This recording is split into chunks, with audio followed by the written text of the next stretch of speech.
नमस्कार, खबरों की खबर में आपका स्वागत है। सत्ता का नशा बहुत खराब होता है। इस नशे के आदी हो जाने के बाद लोगों का दिमाग भ्रमित हो जाता है।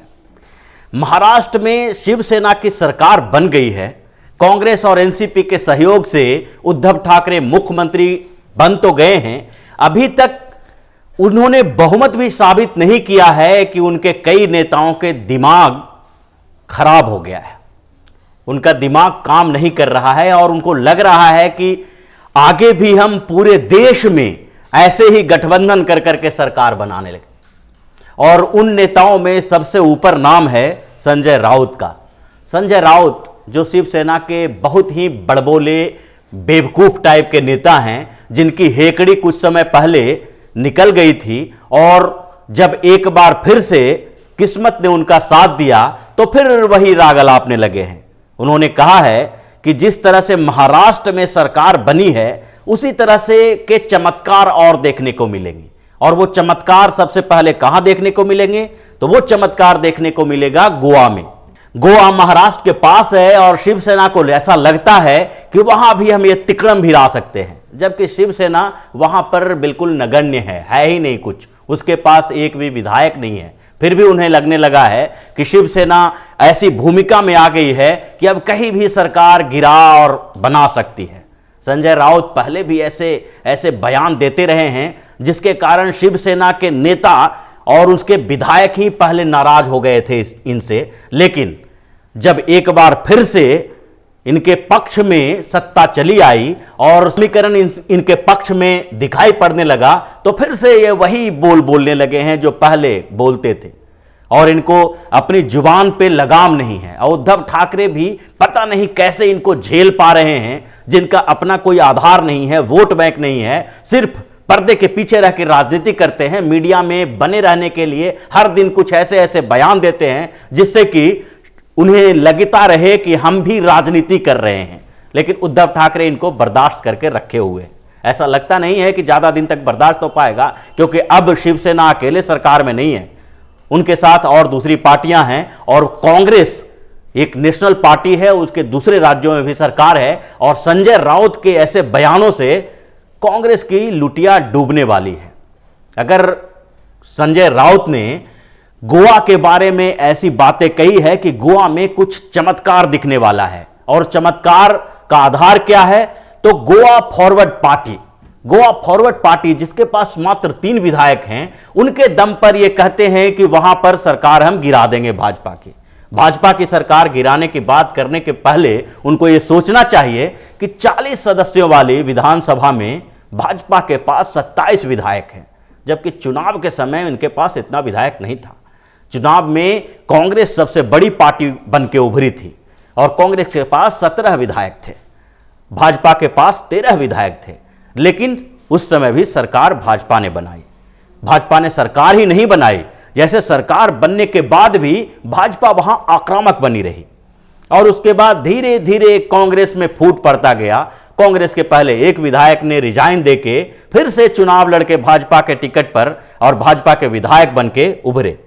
उन्होंने ये नहीं सोचा कि मेरी विधानसभा की सदस्यता खत्म हो जाएगी और कांग्रेस से हटके भाजपा में चले गए। जुलाई में गोवा कांग्रेस में एक और फूट पड़ी और एक बड़ी फूट थी। इसमें अपोजिशन लीडर सहित कांग्रेस के 10 विधायक टूटकर भाजपा में चले गए और कांग्रेस कुछ नहीं कर पाई।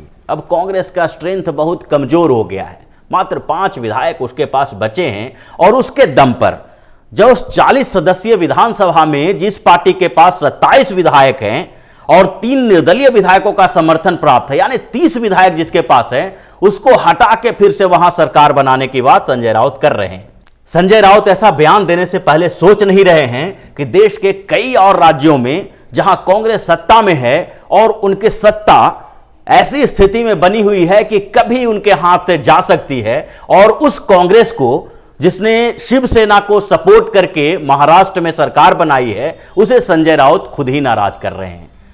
ये संजय राउत का जो बयान है उससे कांग्रेस की परेशानी बढ़ने वाली है, क्योंकि जिस राजनीति की और जिस तरह की राजनीति की बात संजय राउत कर रहे हैं, वो राजनीति शिवसेना और कांग्रेस जिस राजनीति पर चलने की कोशिश कर रही है, वो राजनीति पर भाजपा पहले से ही चल रही है। और भाजपा इसलिए शांत बैठी हुई है क्योंकि ये जो तिकड़म वाली राजनीति है उससे शायद भाजपा के लोग ऊब चुके हैं और उन्हें कुछ ऐसे निर्देश मिले हैं कि कुछ समय के लिए, जब तक कि ये सामान्य तरह की राजनीति चल रही है और ज़्यादा तिकड़म भिड़ाने की जरूरत नहीं पड़ रही है, सत्ता उनके हाथ में है, केंद्र में उनकी बहुमत की सरकार है, तो ऐसे में राज्यों में हम ज़्यादा कोशिश करने की हमें क्या जरूरत पड़ी है।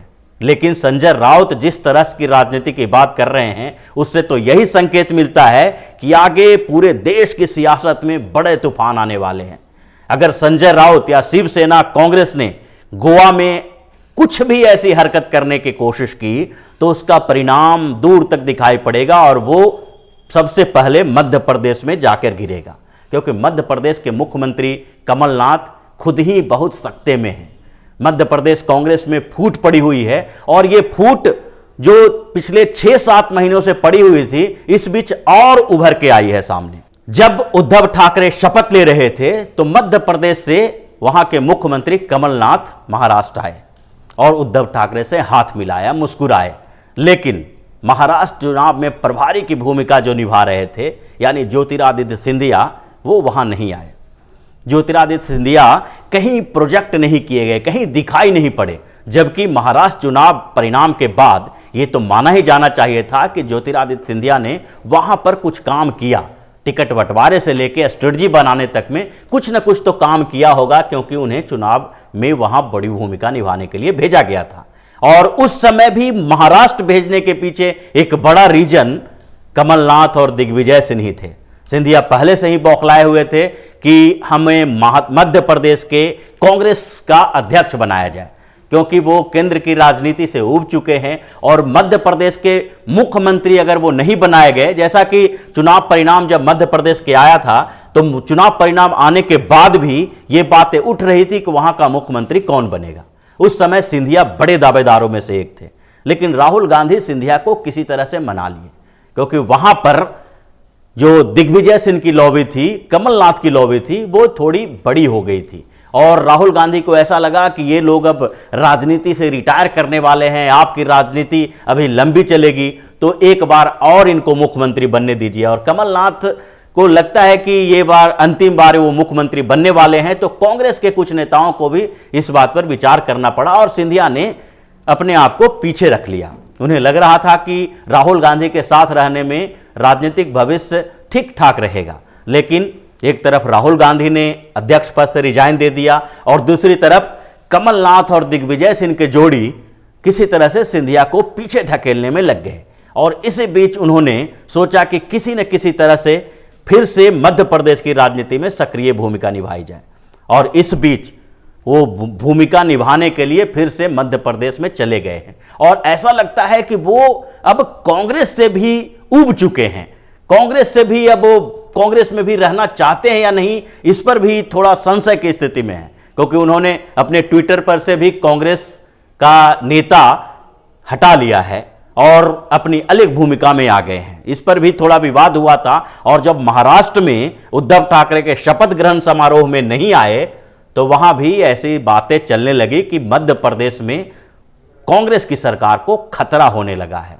और संजय राउत का यह बयान ऐसा लगने लगा है कि फिर से वो महाराष्ट्र से मध्य प्रदेश की तरफ इशारा कर रहे हैं, क्योंकि भाजपा अगर मध्य प्रदेश में इस जोड़ तोड़ की राजनीति में घुस गई तो वहां उनके कांग्रेस की सरकार बहुत मार्जिन स्तर पर है। वहां पर उनके पास ऐसा बहुमत नहीं है जिससे कि वो 10-20 विधायकों को टूटने के असर उसके ऊपर न पड़े। 115 सदस्य, 114-15 विधायक, जहां 230 सदस्यीय विधानसभा में बिल्कुल 116 विधायकों की जरूरत होती है बहुमत साबित करने के लिए, इनके पास 114-15 विधायक हैं।